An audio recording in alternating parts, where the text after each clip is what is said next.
Hi guys, welcome back to Robertson's Belly Acres. Just going to give you a little quick tutorial here, I guess.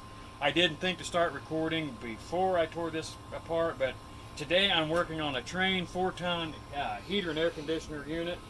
It's an all-in-one unit that goes outside your home. Started vibrating and banging real bad the other day. We heard it, and you can see here the problem. I replaced this last year. They come from Trane. I don't know why they're so flimsy. It's just aluminum. But we got that pulled off there. I went online and I ordered a new one. In order to do this, I've already got the new fan stuck down on the shaft.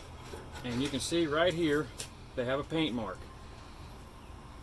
You want that set screw to go roughly in the same area as that paint mark, because they've got a factory preset that's where they need to be at in order to get the proper airflow. It makes a lot more sense when you can turn it over.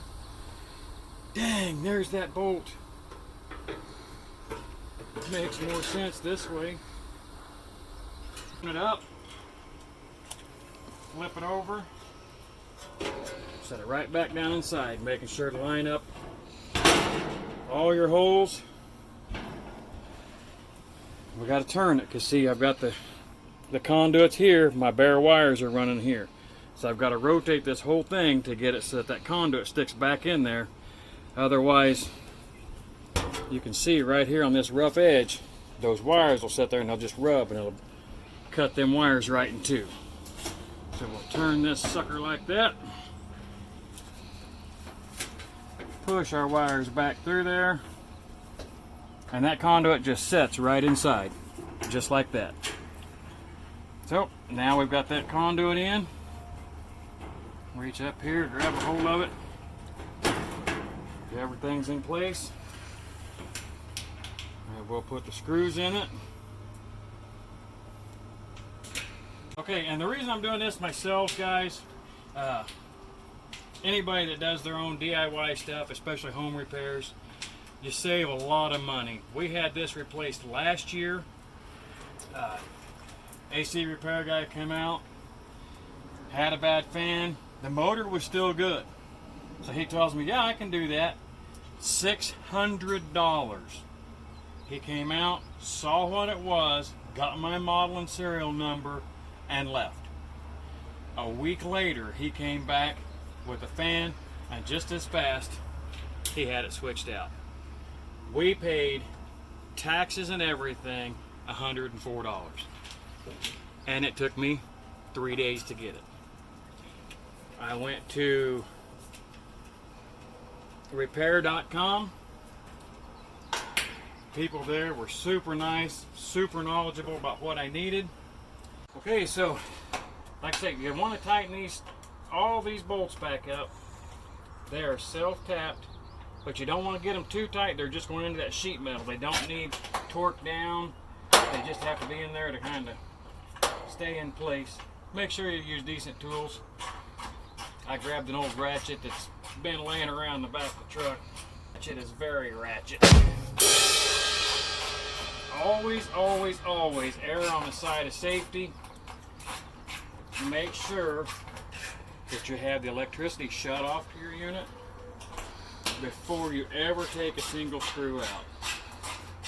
Just a second here, I'll pop these buttons back on and I'll show you where my safety's at.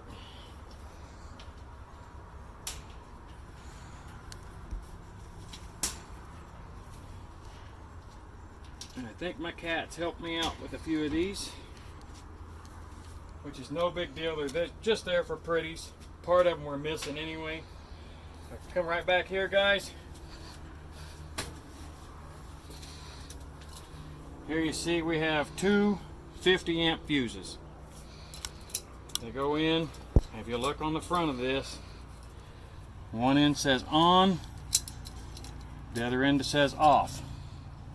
If you've got it installed off up, that means there's no electricity can flow through this. On is up, electricity's flowing through it. Open your door, hold on to your handle. Do not make contact with these copper pieces That's 240 volts right there. Slide that in, and this should pop on just as soon as I plug it in. And it did not. So I need to go up and turn the thermostat on. Close your door.